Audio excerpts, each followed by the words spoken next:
Welcome back to the Deep Dive. Today, we are putting on our legal safety harness and preparing for a serious plunge. We are tackling a 2021 Supreme Court ruling that's really at the ultimate intersection of innovation, high-stakes finance, and, these sometimes maddening details of intellectual property law. It really is. We're looking at a dispute where an inventor sold his patent rights for millions of dollars, founded a new company, invented a competitor product, and then found himself sued by the company that bought his original work. That's the perfect setup. This deep dive is into the doctrine of Assignor Estoppel. And I know the name alone sounds like some kind of ancient legal boilerplate, Right. But it represents a really fundamental principle of fairness in commerce. The question is, can you sell a valuable asset and then immediately turn around and claim that the asset you just sold was completely worthless? And that's what the Supreme Court had to figure out here. Exactly. Their job in this case was to decide if that doctrine still applies in the modern world, and if so, how far it actually stretches. So our mission today is to dive into the 2021 Supreme Court decision in Minerva Surgical, Inc., the Hologic, Inc., et al. We want to clarify what Assignor Estoppel is, explore why the court chose to uphold this centuries-old rule despite, massive pressure to abolish it. And most importantly, uncover the narrow critical limitation the court imposed, because that limitation is a massive win for inventors who find their original rights being leveraged against them in some pretty unexpected ways. Okay, let's unpack this. We need to start with the foundational facts, the who, what, and when, to give context to the highly charged legal battle that followed. Absolutely. So the case is Minerva Surgical, Inc. v. Hologic, Inc. et al. The official citation is Supreme Court of the United States, docket number 2440. And when was this decided? It was argued in April of 2021, and the decision was handed down on June 29th, 2021. The petitioner, that's Minerva Surgical, was the company challenging the patent. The new company. The new company. And the respondent, Hologic, Inc., was the patent holder trying to enforce it. And who was on the bench guiding the court to its finding on this, very complex question of fairness? The majority opinion was delivered by Justice Kagan. She was joined by Chief Justice Roberts and Justices Breyer, Sotomayor, and Kavanaugh. So a 5-4 split. A 5-4 split. And that immediately tells you the methodological division here was sharp. But the majority successfully navigated a path that both affirmed the history of the law while fundamentally restraining its power. I see. Our sources didn't name the specific lawyers, but that alignment of the justices is going to be pretty critical when we discuss the dissents later on. It's everything. Let's transition from the legal ledger to the human story. This entire conflict revolves around a specific medical innovation and a highly successful inventor named Saba Truckai. Tell us about the origin story here back in the late 1990s. Truckai is the central figure. In the late 90s, he invented the Novasure system, which is a medical device used to treat abnormal uterine bleeding through a procedure called endometrial ablation. And for listeners who aren't, deeply involved in medical devices, the specifics here matter immensely. The Novasure device had a crucial technical feature. It used a moisture-permeable applicator head. Why was that permeability so important to the original Novasure patent? That feature dictated the entire method of action. The permeable head meant that fluid within the uterine cavity could be conducted out during the procedure. This was a way to ensure the energy used to destroy the targeted cells. The ablation didn't cause unintended burns to adjacent tissue. So that technical function, the water permeability, that was the core innovation described in his initial patent application. That was it. That was the secret sauce. So Truckai develops this innovative permeable device. Then comes the standard business step, Right. the assignment. Right. Truckai filed his patent application and assigned all of his interests to his company, Novacept, Inc. And this is key. This included the current application and, crucially, the rights to file what are called continuation applications. And a continuation application is what exactly? Yeah, it's a really powerful mechanism in patent law. It allows an applicant to file follow-up patents based on the original invention's description, often years later. It essentially lets the claim scope evolve without losing the original filing date's priority. So it's like a reservation to expand your idea later. That's a great way to put it. And then came the big payday, which is a key part of Hologic's argument about fairness. Exactly. Novacept sold its entire patent portfolio in 2004. Truckai, as the founder and the assigner of this core technology, personally netted about $8 million from that sale. $8 million. $8 million. The patents eventually moved through various hands and were acquired by Hologic, Inc. in 2007. So at that point, Hologic owned the Novasure patent and all the valuable ongoing rights, including that right to file continuation applications. $8 million is a substantial amount. I mean, if an inventor takes that kind of money, doesn't that inherently mean he's making a promise not to challenge the validity of the very property he's sold? Well, that is the core equitable argument Hologic brought to the court, and it's the entire reason Assignor Estoppel exists. That $8 million payoff is the evidence of what the court calls the implicit warranty. But this is where the plot thickens and the legal limits start to emerge. Truckai wasn't done innovating. In 2008, just a few years after that big sale, he founded Minerva Surgical, the petitioner in this case. And at Minerva, he developed a new device for the exact same medical condition, the Minerva endometrial ablation system. So what distinguished this rival device? It was, as we mentioned, the technical opposite of Novasure. Truckai and Minerva developed a device that used a moisture-impermeable applicator head. So the exact opposite. The exact opposite. This new design relied on a completely different technique. It intentionally allowed pressure to build up to manage the ablation, entirely avoiding the permeability mechanism that was patented in Novasure. Minerva went on to secure its own patents and FDA approval for this new system by 2015. So Truckai had essentially become his own fiercest rival. Now Hologic, owning the original Novasure patents, sees this new Minerva system enter the market. What was Hologic's immediate move to protect its asset? They leveraged those continuation rights that Truckeye had assigned years earlier. Between 2013 and 2015, Hologic filed a continuation application for the original Novasure patent. Ah, I see where this is going. Right. And aware of Minerva's new moisture-impermeable device, Hologic strategically drafted a new claim. This new claim was deliberately broad. It sought to cover applicator heads generally, regardless of whether they were permeable or impermeable. So they used the mechanism he sold them to try and trap his new competing product. Precisely. They got this broader patent issued in 2015, and then Hologic promptly sued Minerva for patent infringement. This move directly challenged the whole premise of Truckeye's new invention, that it was non-infringing because it was fundamentally different. So how did Minerva respond in court? What was their defense? Minerva's immediate defense was invalidity. They argued Hologic's broadened claim was invalid because it reached far, far beyond the original Novasure invention, which was specifically limited to the feature of water permeability. So they were arguing that Hologic's new claim didn't meet the written description requirement of patent law. Exactly. It didn't reflect what was actually invented and described by Truckeye back in the late 90s. But the lower courts rejected that defense entirely. We did. Both the district court and then the federal circuit sided with Hologic. They ruled that Assignor Estoppel barred Minerva, and by extension Truckeye, its driving force from even raising the invalidity defense. So Minerva was found to infringe. Yes, and Hologic was awarded roughly $5 million in damages. And the federal circuit's reasoning on appeal was the critical point that forced the Supreme Court to intervene. It was. The federal circuit affirmed the doctrine, stating that an assignor cannot sell something and later to assert that what was sold is worthless. But crucially, they stated that the question of whether Hologic had broadened the claims after Truckeye's assignment was, and this is a direct quote, irrelevant. Irrelevant. To the federal circuit, the assignment of the application meant Truckeye warranted the validity of anything that could ever issue from that application, no matter how broad Hologic made the claims later on. That rigid, once assigned, always barred rule was the specific interpretation the Supreme Court decided to dismantle. This fascinating technical dispute now just explodes into a major legal question for the highest court in the land.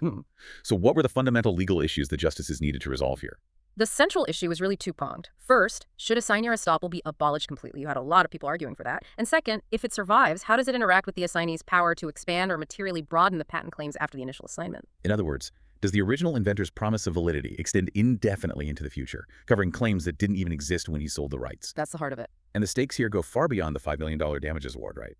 This decision impacts every single inventor who assigns their rights, especially employees in major tech or pharma companies. Absolutely. The stakes were immense. On one side, you have Hologic arguing for the sanctity of contracts and equity, protecting the buyer who paid a premium for the rights.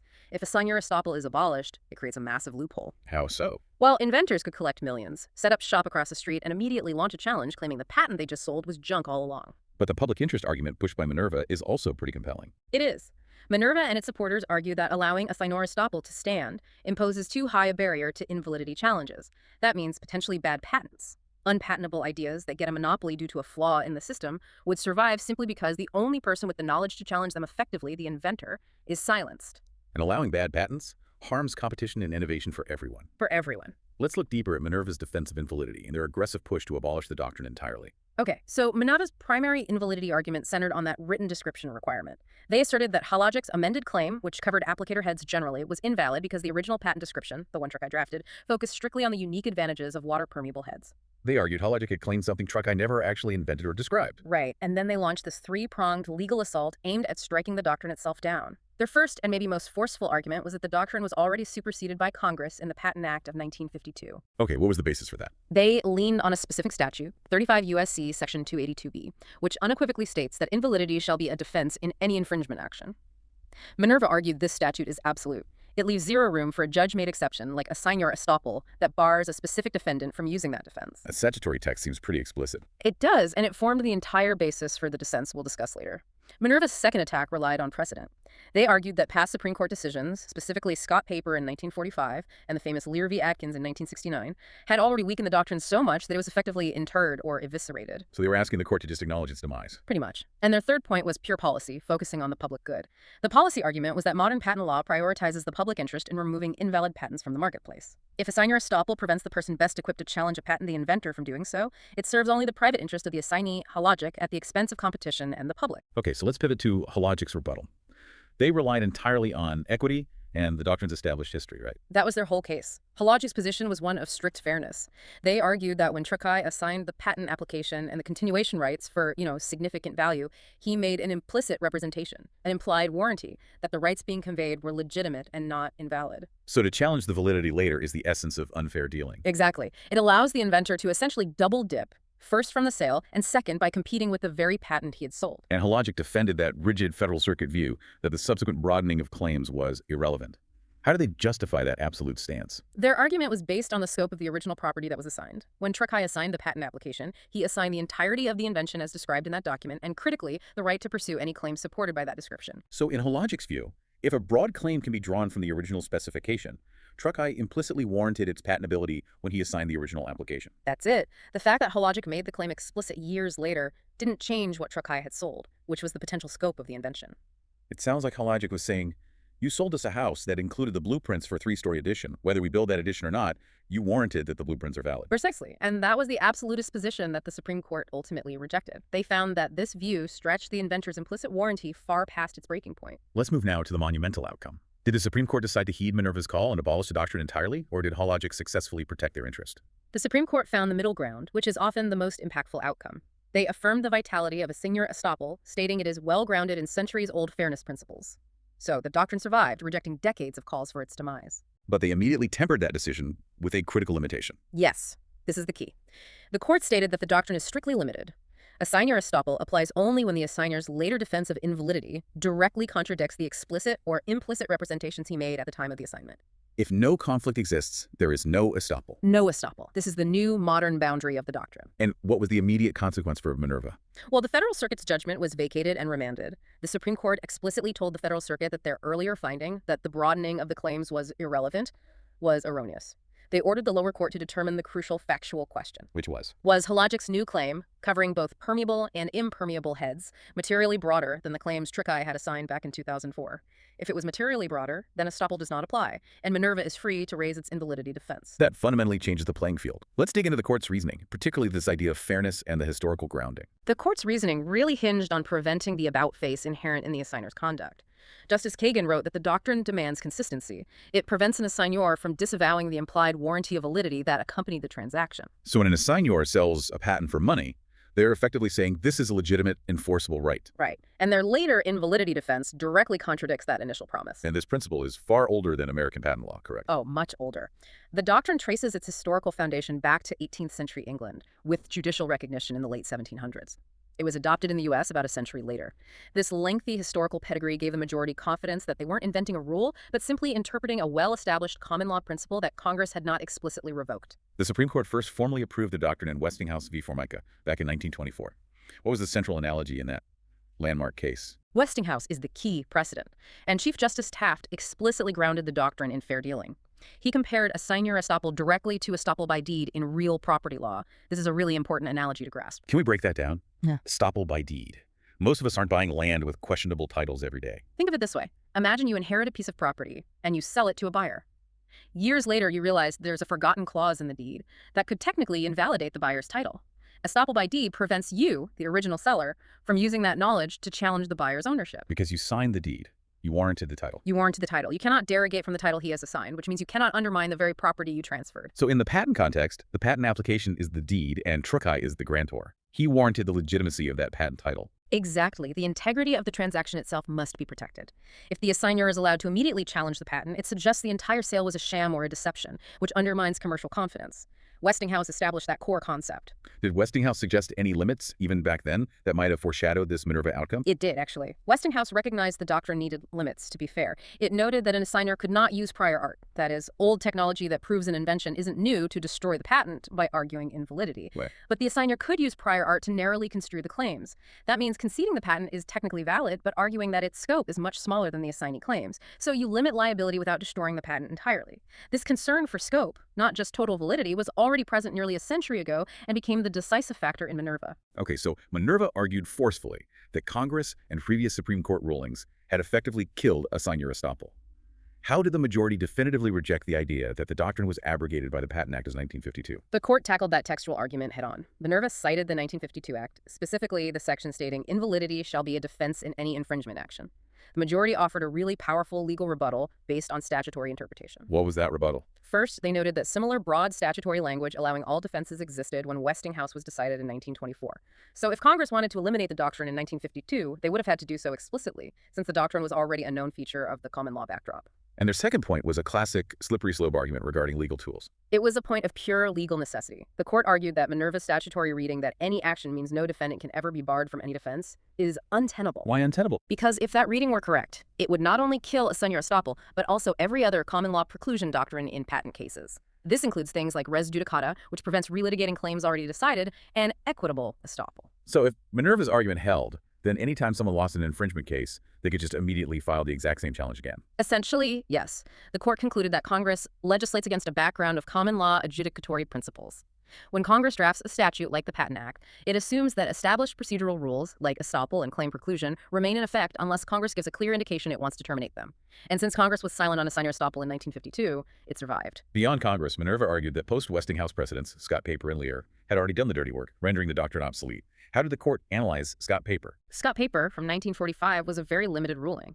Minerva claimed it was a repudiation of the doctrine, but the majority clarified that Scott Paper only refused to apply estoppel in a unique, novel, and extreme circumstance. And what was that extreme circumstance? The patent in question had already expired. The invention was entirely in the public domain. The Scott Paper court reasoned that, in that scenario, the public interest in using an invention, which had legally expired, outweighed the private fairness interest of the assignee. But it didn't kill the rule itself. Not at all. In fact, Scott Paper expressly declined to abolish the rule for ongoing patents, and critically, it restated the basic principle of fairness underpinning Assignor Estoppel. It set a boundary, but it didn't destroy the doctrine. Now let's talk about Lear v. Adkins from 1969. This is where the distinction gets really interesting. Lear famously eliminated licensee estoppel, which barred a patent buyer, a licensee, from challenging validity. So why didn't the Supreme Court just say, well, if we killed licensee estoppel, we have to kill Assignor Estoppel? This is maybe the most crucial legal distinction in the entire case. The court firmly differentiated the two doctrines based on what they called differing equities. Explain the difference in equity between a licensee and an assignor. Think of it like this. A licensee is a renter. They are purchasing the right to use the patented technology. When they enter that agreement, they are making no warranty about the validity of the property. They're just saying, I will pay rent if this property is indeed exclusive. Okay. So if the patent is later found to be invalid, the licensee shouldn't have to keep paying rent on a property that everyone can use for free. This serves the public interest in weeding out bad patents. The licensee gives no implied warranty. But the assignor is different because they're the seller and the original creator. Exactly. The assignor is the seller. They created the intellectual property, they knew its details, and they sold it for value like Truckeye selling Novasure for $8 million. The very act of selling implies that the inventor believes it to be a valid, enforceable right. And the Lear court itself recognized this distinction. It noted that the patent holder's equities in the assignment context were far more compelling because the assignor has made a specific representation of validity that the licensee simply has not. So in summary, the inventor's promise and the money they received is what saved Assignor Estoppel. That's the core of the majority view. The doctrine survived not because of statutory text, but because centuries of common law demanded consistency in commercial dealings. However, the court acknowledged that this equitable power must be strictly tethered to the scope of the original promise. This brings us to the defining moment of the Minerva decision, defining the boundaries of estoppel. If the doctrine only applies when the inventor's defense contradicts their original representation, where does the Supreme Court draw the line on what constitutes a contradiction? The court laid out 3 scenarios where the inventor is not estopped because no contradiction exists. And these examples fundamentally restrict the power of the doctrine. Let's start with the first and perhaps most common one, the assignment of rights to future inventions, which you often see in employment contracts. This is vital protection for inventors working in large R&D firms. When an employee signs a contract assigning rights to inventions they haven't even conceived of yet, they cannot possibly warrant the validity of specific patent claims that will result from that future work. So let's say an employee is required to assign all future intellectual property to their company. If the company later files a patent on that future work that is wildly overbroad or invalid, the inventor is free to challenge it. Yes, because challenging the validity of a patent claim that didn't exist when the contract was signed is not inconsistent with their original position. The inventor never implicitly warranted the validity of something they hadn't even created yet. This example significantly limits the doctrine in the context of employment assignments. Okay, what was the second non-contradiction scenario? A change in governing law. If an inventor assigns a patent that is perfectly valid under the law at the time of the sale, but a new statute or a massive shift in case law occurs years later that renders the patent invalid, the inventor can challenge it. Because their position is consistent. It is. The inventor's position is, it was valid when I sold it, but the law has fundamentally changed. Right. That is not contradictory to their initial promise. And finally, the Minerva principle, the defining limitation for this entire case, materially broader claims. This is the crucial boundary. As we noted, patent applications, which is what Truckeye assigned, are inchoate. The claims are not yet certainly defined. The assigner warrants the validity of the invention as described and as claimed at the time of assignment. So if the assignee, Hologic, uses a continuation application to push the boundaries and enlarge those claims, Where does the original inventor's warranty stop? The warranty stops at material expansion. If the new claims are materially broader than the claims the assigner warranted, explicitly or implicitly, then challenging those broader claims is not inconsistent with the original promise. So Truckeye warranted the validity of claims related to moisture permeability. Right. But he did not warrant the validity of claims covering impermeable devices. It sounds like the Supreme Court is forcing the assignee to be faithful to the spirit of the original invention, not just the technical rights granted. Absolutely. The court recognized the potential for abuse. If Assignor Estoppel applied rigidly, assignees could intentionally buy applications cheaply, wait for the original inventor to create a superior competing technology, and then use the assigned continuation rights to draft a sweeping claim designed solely to trap the competitor. The court put a stop to that practice. So they're ensuring that Estoppel only binds the assignor to the original scope of the rights they transferred. That's it. And that distinction explains the outcome of the case itself. The Supreme Court vacated the judgment because the Federal Circuit wrongly deemed the breadth of the new claims irrelevant. It was a direct correction. A direct correction. The question of material breadth is now the single most important factor. The case was sent back down, forcing the lower courts to resolve the factual dispute. Did Hologic's new claim genuinely extend beyond the scope of permeability that Truckeye had originally described and assigned? If yes, Minerva wins and can raise its defense. If no, Hologic wins. That narrow factual inquiry is now the standard for all of these challenges. Let's discuss the broader legal significance of this decision. What does this mean for patent law moving forward? Well, first, as we noted, it provides definitive confirmation that Assignor Estoppel is here to stay. That ends decades of uncertainty and debate over its viability post-Lear and the 1952 Patent Act. But its primary precedential value really lies in its restriction. So it's not abolition, but it is a transformation. Exactly. It converts Assignor Estoppel from a rigid, blunt instrument, which is how the Federal Circuit had been applying it, into a finely tuned, equitable tool. It now requires a careful case-by-case analysis of what the inventor actually warranted. This shift introduces a vital check on assignees. And this check seems most important for situations involving required assignments, like in employer-employee relationships. Without a doubt. It's a huge protection for the individual inventor. Companies often require these sweeping assignments of all future ideas.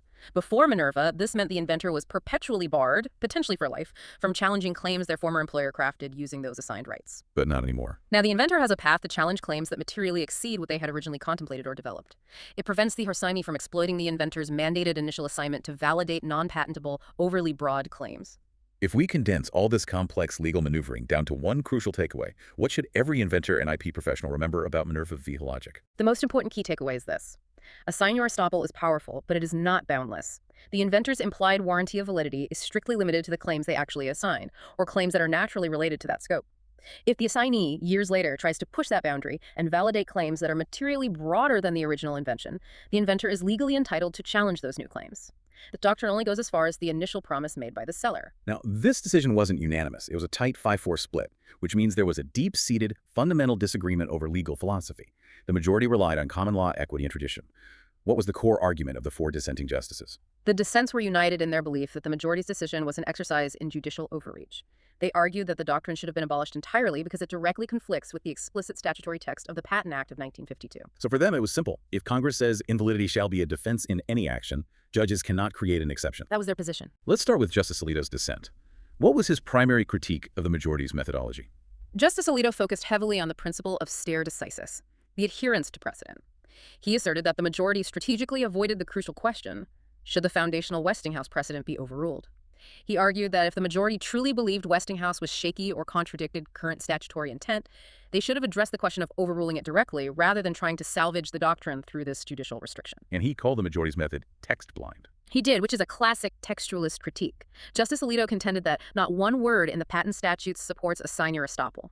By relying on these general, centuries-old, equitable principles rather than the explicit text of the law passed by Congress, he felt the majority was engaging in a form of judicial legislation. They were reading words into the Patent Act that simply were not there. So Justice Alito saw the majority's attempt to limit the doctrine as a way of hiding the fact that they couldn't actually defend its textual basis. Exactly. For him, the question was binary. Either the text supports it or it doesn't. And if it doesn't, it must be abolished, not merely restricted. He even suggested that if the majority was unwilling to confront the validity of the precedent, the court should have just dismissed the case entirely. Now let's move to Justice Barrett's dissent, which was joined by Justices Thomas and Gorsuch. They also argued for abolition, but focused more keenly on the historical context of the 1952 Act itself. Justice Barrett's argument was very detailed and methodical. Her central thesis was that Assignor Estoppel did not, in fact, survive the Patent Act of 1952. Like Alito, she pointed to the 1952 Act's clear mandate, allowing invalidity as a defense in any action. But she took aim at the majority's assumption of congressional ratification. Tell us about that ratification challenge. Well, the majority relied on the idea that Congress implicitly ratified Assignor Estoppel in 1952 because it was a well-settled background principle. Justice Barrett challenged this aggressively. She argued that Westinghouse was far from well-settled in 1952. Because of the Scott Paper case. Exactly. She asserted that Scott Paper in in 1945 had left Assignor Estoppel on life support by refusing to apply it based on public interest concerns. If the precedent was that shaky just 7 years before the new act, you can't presume that Congress silently endorsed it. So if the doctrine wasn't well settled, Congress's silence meant that the explicit language of the statute allowing any defense should prevail. Precisely. She favored textual supremacy over historical inference. And furthermore, Justice Barrett challenged the very premise of the doctrine by attacking the estoppel by deed analogy. She pointed out that when Westinghouse was decided, patents were treated more like real property, which justified that deed comparison. But the 1952 Act included new language specifying that patents have the attributes of personal property. A different kind of property. A different kind of property. She argued this was a material statutory change that undermined the original legal justification for relying on the real property analogy in the first place. So this really shows a significant divide.